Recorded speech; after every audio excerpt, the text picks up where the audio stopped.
गुरुर्ब्रह्मा गुरुर्विष्णु गुरुर्देवो महेश्वरा गुरुर्साक्षात् परं ब्रह्म तस्मै श्री गुरुवे नमः।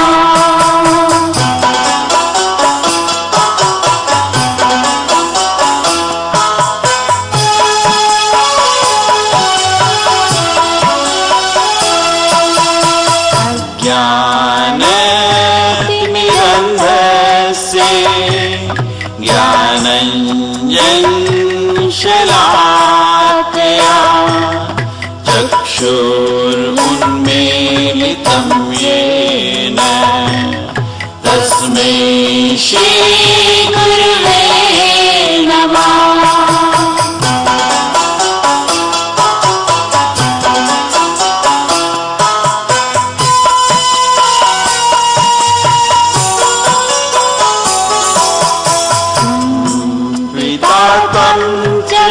माता त्वं बन्धु त्वं च देवता संसारे प्रतिबोधार्थं तस्मै श्री गुरुवे नमः।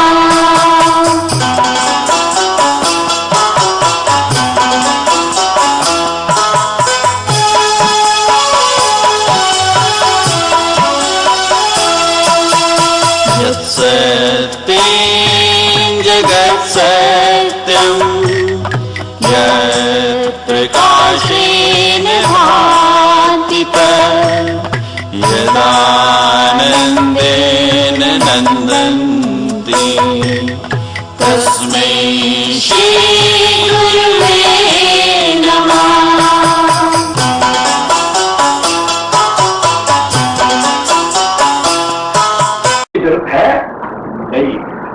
एक पत्थर पर वो रान खींचे, दूसरे पत्थर पर मल के वो जुड़ जाएगा और तैरना शुरू हो जाएगा।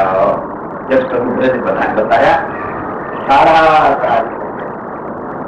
वहां एक जानवर था, क्या कहते नाम याद अभी, वो पेड़ों पर दौड़ती है, वो सोचती कि सारे बड़े बड़े लोग काम कर रहे हैं तो भाई प्रभु के काम कैसी है उनकी।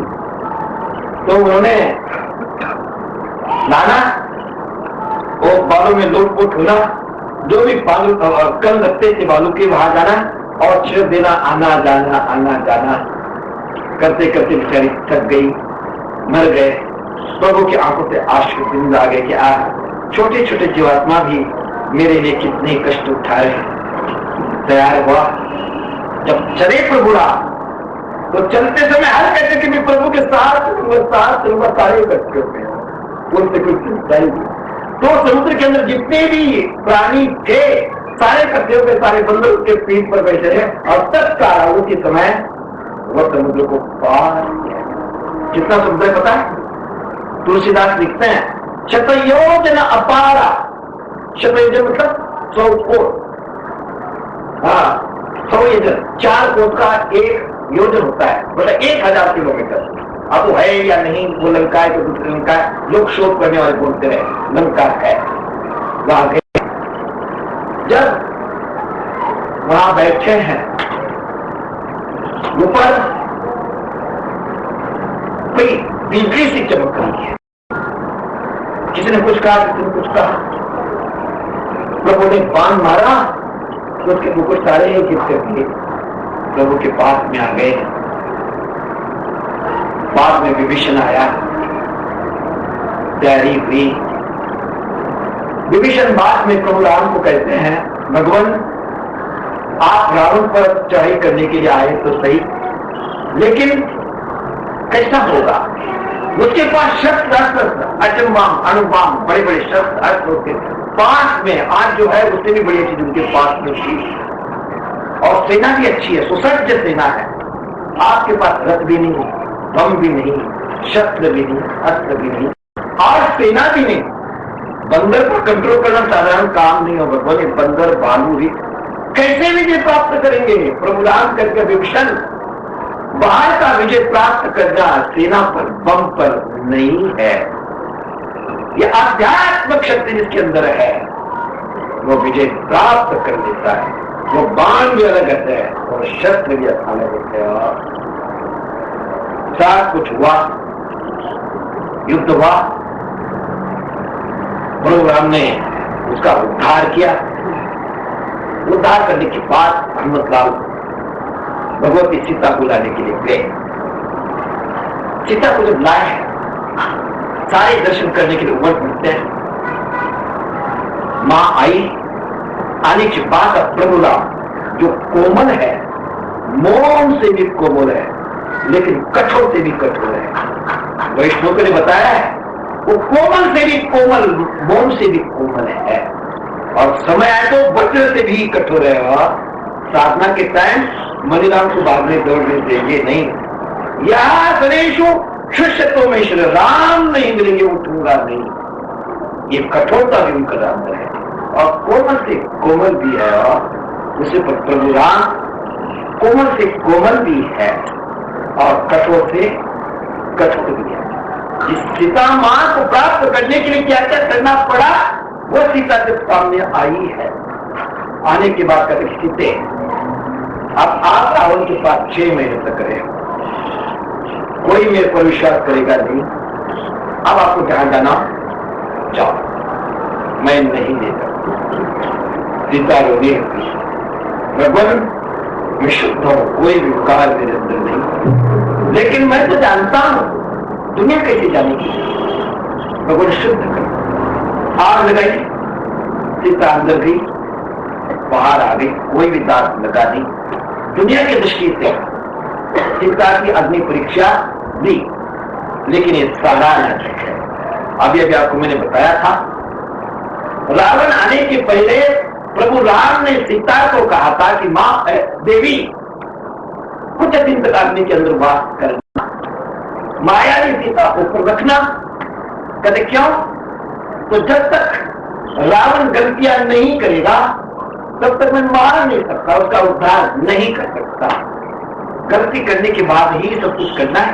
तो माया ने सीता को उठा ले जाएगा, उसका उद्धार करेंगे, फिर आप मेरे पास आ जाना।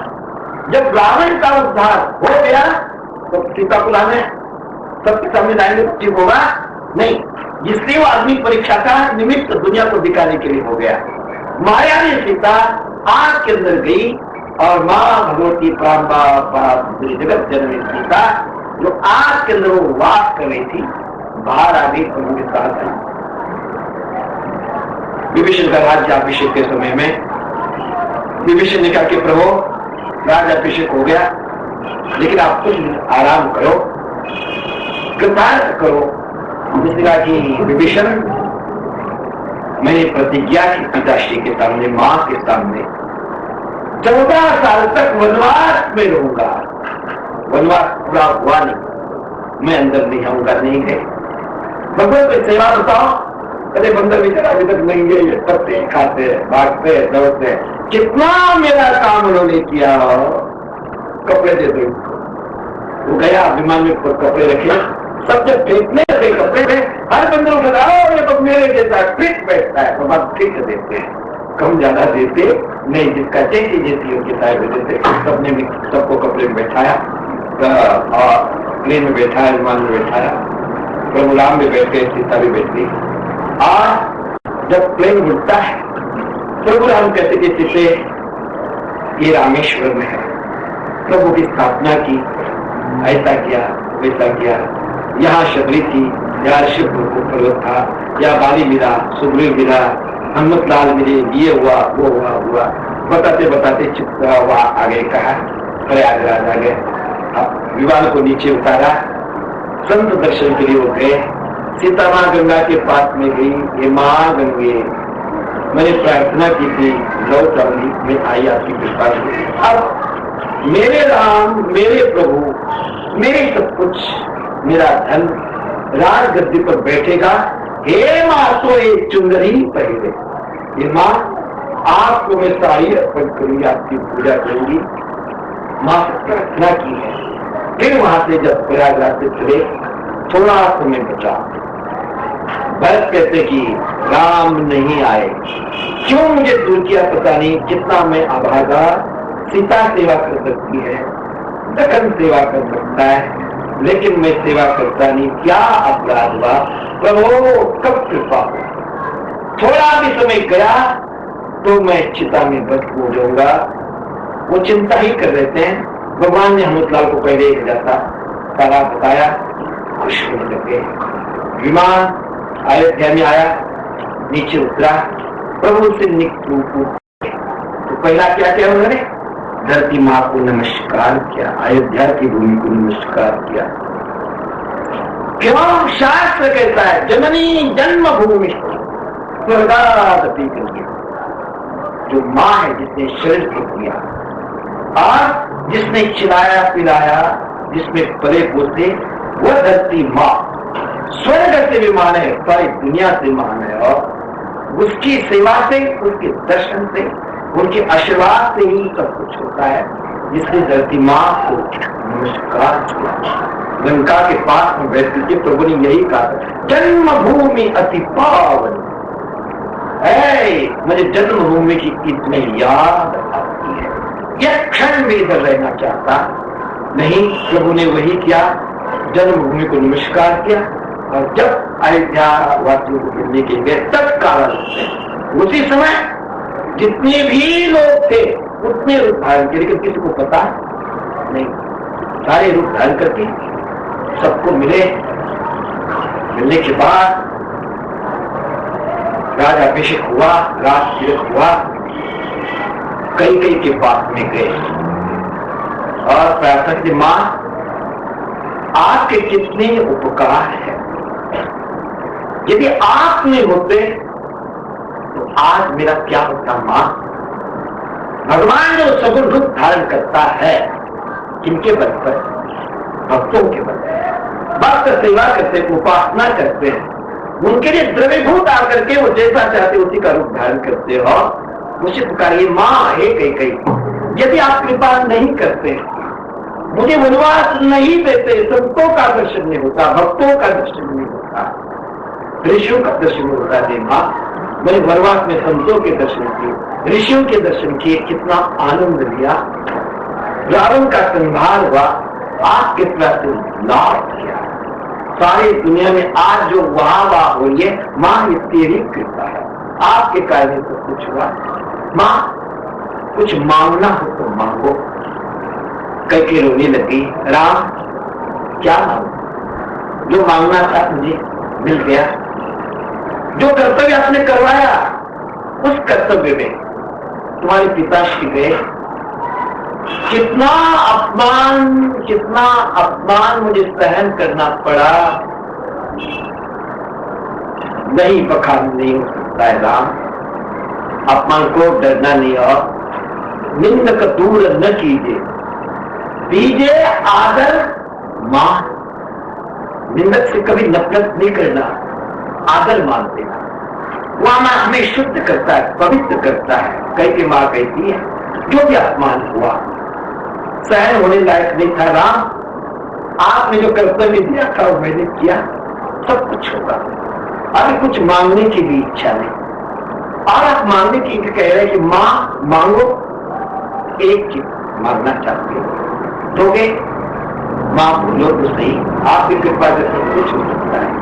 राम, भरत एक दफे मुझे मां कह दे बस, और कुछ। प्रभु कहते कि मां सब कुछ दे सकता, लेकिन भरत के मुख से ये नहीं निकल सकता। मां, जिसका उत्तर आपको मैंने दिया था, जो अपनी चीज है वही हमारे काम आए। किसी कारण संतों के संगत के नहीं होने के कारण, शास्त्रों का संस्कार नहीं होने के कारण, इधर उधर करके चोरी करके दूसरे को फंसा करके हम संपत्ति लाएंगे तो सही, आएगी रहेगी, लेकिन जीवन में काम आएगी नहीं, ऐसी चल पड़ेगी आपको पता भी चलेगा नहीं। भरत लाल उनका भाग नहीं था, सुमित्रा का भाग था। समय पर उन्होंने मां नहीं कहा, नहीं कहा, कई ऐसी ही तरफती रही। पुत्र ने मां कहा नहीं। राजगद्दी पर बैठे हैं, सारा आप जानते हैं। राजगद्दी पर रहने के बाद सुमित्रा को मां सीता से गीता सुनाई गई, उपदेश दिया, अच्छा राज्य चला। धोबी ने कह दिया। कहने के बाद प्रभु ने सोचा कि जब तक सीता यहां रहेगी जनता की सेवा नहीं होगी। पुत्र ने मां कहा नहीं। राजगद्दी पर बैठे हैं, सारा आप जानते हैं। राजगद्दी पर रहने के बाद सुमित्रा को मां सीता से गीता सुनाई गई, उपदेश दिया, अच्छा राज्य चला। धोबी ने कह दिया। कहने के बाद प्रभु ने सोचा कि जब तक सीता यहां रहेगी जनता की सेवा नहीं होगी।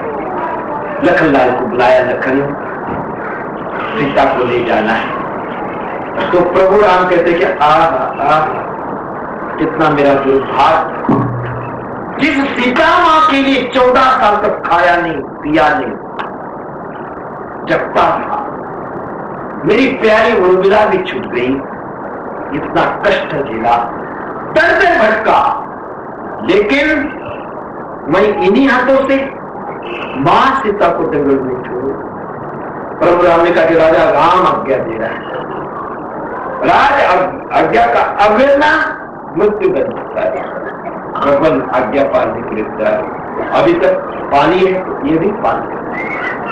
मां को बैठाया। प्रभु राम ने ऐसा ही जंगल में नहीं छोड़ दिया है, और कहा छोड़ा है? संतों के पास छोड़ा। आगे कथा आएगी। रमणक भी पहना गया आगे। कोई कितना भी बिगड़ा हो, उसको संतों की सेवा में भेज दो, सत्संग में भेज दो, सुधर जाए। तो मां गाली का रुपए, किसी का रुपए देते जैसे आप पत्थर से मान दो। भगवान शक्तिमान, शक्ति के बगैर कुछ भी नहीं, वो कुछ भी नहीं करते। भगवान सर्व नपुंसक है, उसके द्वारा कुछ होता नहीं। जब शक्ति का सहायता होती है तभी वो काम कर सकता है। तो जिस समय जिस शक्ति की आवश्यकता पड़ती है उसी शक्ति को लेकर के अवतार लेते और कार्य करते हैं। तो मां जगदम्बा राक्षसों पर संहार करने के लिए प्रभु के साथ में आई। तो बचपन से आप देख लीजिए, जब तक प्रभु की शादी हुई नहीं है, आनंद में है। चारों भाई हंसते हैं, खेलते हैं, अयोध्या में आनंद ही आनंद है। क्षमा करना हो, प्रभु से ऐसे बोलना नहीं चाहिए, मां के लिए भी बोलना नहीं चाहिए। लेकिन शादी होते ही क्या हुआ? परशुराम आया और गुरगुराना शुरू किया। कभी किसी ने गुरगुराता हुआ देखा नहीं, लेकिन शादी के चक्कर में पड़े वो जगदम्बा आई, वही परशुराम का पर्चा देखना पड़ा। अयोध्या सुख की नगरी है, आनंद की नगरी है। वहां कोई भी युद्ध करता नहीं, कोई भी लड़ाई झगड़ा करता नहीं, लेकिन भगवती चारों आई, सीता आई, मानवीय कृति आई, आते ही झगड़ा शुरू। कई ने झगड़ा किया, मारा काटा, क्या क्या नहीं किया, पत्नी को भी गवाया। दुख का साम्राज्य आ गया देवी की कृपा। जब जंगल में गए, चित्रकूट में गए, वहां भी राक्षसों ने छोड़ा नहीं। चित्रकूट के अंदर केवल परमात्मा का चिंतन करने का साथ था। महात्मा ही महात्मा रहते थे, लेकिन देवी साथ में तो राक्षस भी आना शुरू हुआ। प्रभु राम वहां से आए। जब चित्रकूट से नीचे आए, विराट नाम का राक्षस आया, वहां भी देव के कारण कष्ट उठाना पड़ा।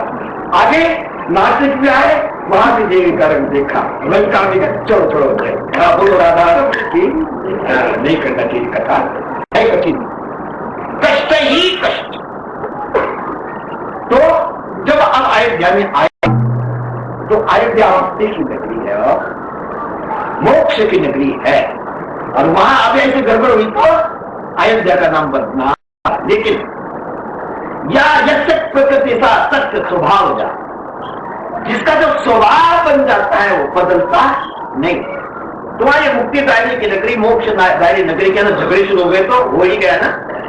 धोबी ने कुछ बोल ही दिया, कहते राम राम राम, गड़बड़ सही जाते। तब उन्होंने सोचा अब या रखना ठीक नहीं। संतों के पास भेजो, त्याग नहीं किया। महात्माओं के पास भेजा है और मां छोड़ा है। लखनलाल रोने लग गए, मां मैं क्या करूं? राजा राम की आज्ञा थी, इसलिए सब कुछ इन हाथों से करना पड़ रहा है। मां सीता ने कहा कि लखन रोना नहीं, सुख से दुख से न को भी आता, ना सुख कोई देता है दुख कोई देता है। जो भी था ये प्रारब्ध से। राजा राम को कह देना, माँ है और मैं तो ऐसी कथा कर। माँ कहती है आज के राजा राम को जाकर के बोल देना, जब तक रघुवंश का अंकुर इस पेट में है तब तक मैं धरती पर रहूंगी। जब वो चला जाएगा, आ जाएगा बाहर, मैं अपने स्थान में चले जाऊंगी। मां वहां रोने लगी। लखनलाल से वाल्मीकि आए, देखा मां आ गई। उनको सेवा करते करते करते दो पुत्र थे, वो बड़े थे। एक दफे प्रभु राम को विश्व विजय करना था, अश्वमेध यज्ञ करना था। अश्वमेध यज्ञ में क्या होता है? एक अरबी घोड़ा, उसके गले के अंदर एक सोने का पत्ता होता है। ये अमुक राजाधिराज प्रभु का राजा का एक घोड़ा है, जिसको कोई हाथ लगाना नहीं, उसको भेंट देना, घोड़ा आगे जाएगा। यदि कोई हाथ लगाता है तो उसका युद्ध होगा, सारा छीना जाएगा, लेकिन चल पड़ेंगे। इस प्रकार का घोड़ा होता है और उसके पीठ के ऊपर एक सोने के विजय श्री की मूर्ति रखते हैं। वो सारी सेना उसके पीछे पीछे पीछे पीछे सेना चल पड़ी। घोड़ा आगे जाते जाते जाते जहां वाल्मीकि आश्रम है वहीं घोड़ा आ गया। आने के बाद छोटा भाई, पिता का छोटा लड़का घूमते घूमते घूमते वहां आया है। उसने देखा कि ऐसा जानवर मुझे कभी देखा ही नहीं, ऐसा अपने को जानवर को कितना अच्छा लगे खेलने में। वो दौड़ते दौड़ते कि छोटे बड़े भाई को कहा, भाई कितना सुंदर जानवर है, मैंने कभी देखा नहीं। पीछे उसकी चमड़ बुलती है, ऊंचे ऊंचे कान है, दिखने में बहुत अच्छा लगता है। प्रभु आप यहाँ रख लो ना, मुझे खेलने में बड़ा आनंद आएगा। बड़ा भाई वो है। भाई किसको कहते हैं? जो एक माँ के पेट पैदा हो भाई तो है ही है, इसमें कोई संदेह नहीं। लेकिन जो बंधन से छुड़ाता है, दुख से छुड़ा जाता है, हाथ देता है, साथ देता है, उसको कहते हैं भाई। वो गए, हम जब घोड़े को पकड़ा है तो पीछे सेनापतियों में कौन कौन था? लखनलाल थे, भरत थे, शत्रुघ्न थे और ज्ञानी नाम अग्रगण्य सारे दुनिया भर के जितने ताकतवर है उस ताकतों से ताकत वाले हनुमतलाल वहां है। जब उसने घोड़े को पकड़ा है छोटे से बेटे ने, तब उन्होंने सबने कहा गया है घोड़े को हाथ लगाना नहीं। कहते क्यों? आप जानते नहीं, ये अश्वमेध का घोड़ा है, प्रभु राम का घोड़ा है। राम का नाम लेते ही तड़प गया। कहते आओ, कहां हो राम? उसी राम को मैं ढूंढ रहा था जिस देश के अंदर नारी का सम्मान नहीं होता है, नारी का अपमान होता है। ऐसे अपमान करने वाले को मैं दुनिया में नहीं रखना चाहता। वो कहा है? जब इस सुना तो हनुमतलाल से हाल करता है, जब अपने शब्द उठाए, उठाने के बाद उन्होंने एक ही बात मंत्र करके जब मारा, सारी राम की जितनी भी सेना थी नीचे गिर गई, बेहोश हो गई। वैसे समाचार जब अयोध्या में गया है, अयोध्या में जाने के बाद प्रभु राम ने पुष्प विमान में बैठे और बैठने के बाद जब प्रभु राम आए, सारे के सारे बेहोश है और सीता का लड़का खड़ा है। तो प्रभु राम कौन है? कहते पहले आप बताओ कौन है? कि मैं उत्तर कोशराधीश हूं, दशरथ नंदन राम हूं। राम नाम सुनते आपको ये मैं ढूंढ रहा था, आ जाओ।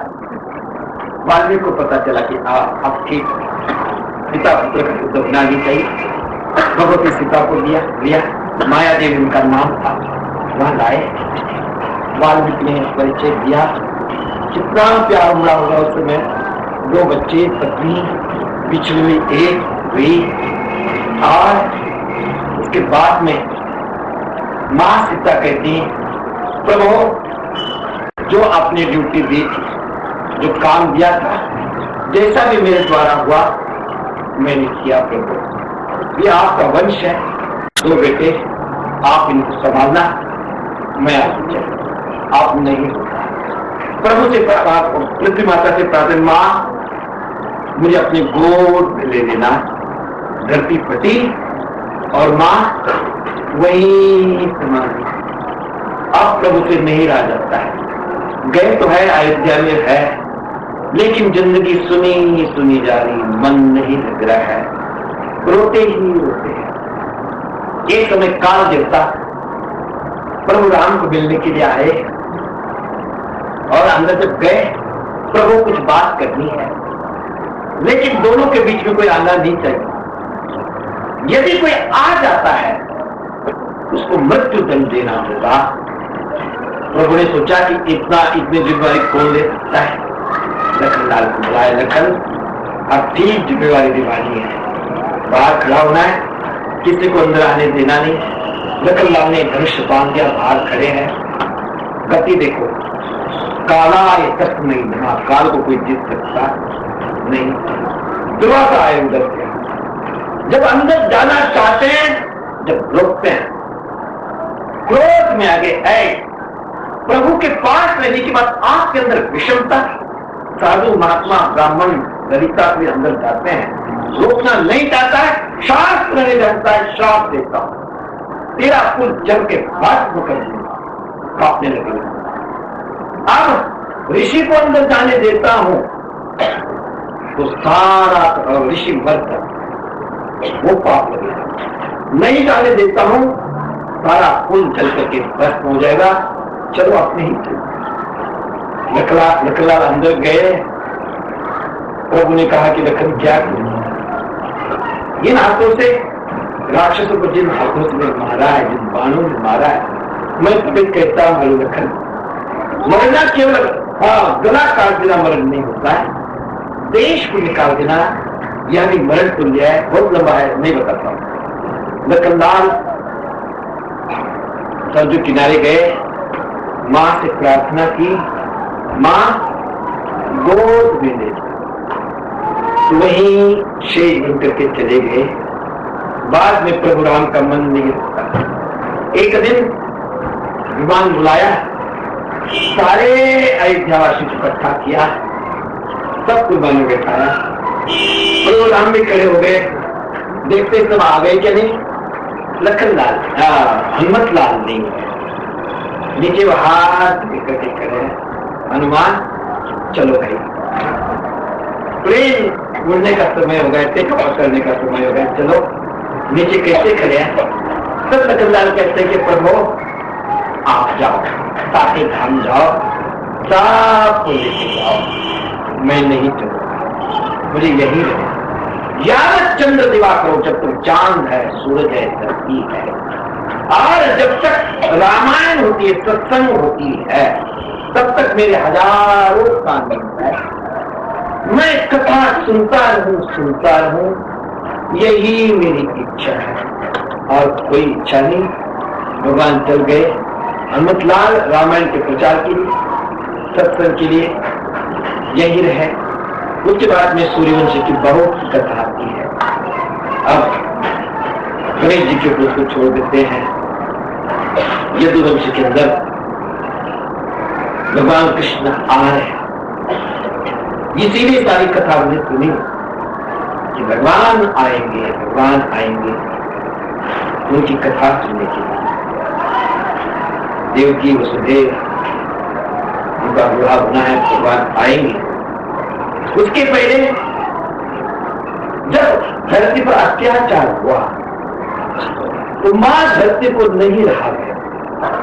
मां धरती सारे अत्याचार सहन करती है, पाप नहीं सहन करती। उसने गौ का रूप धारण किया और सीधी ब्रह्मा के पास में गई। धरती पर अत्याचार हो रहा है। ब्रह्मा जी भगवान विष्णु के पुत्र है। भगवान की कितनी पत्नी है? 2, एक धरा और दूसरी लक्ष्मी।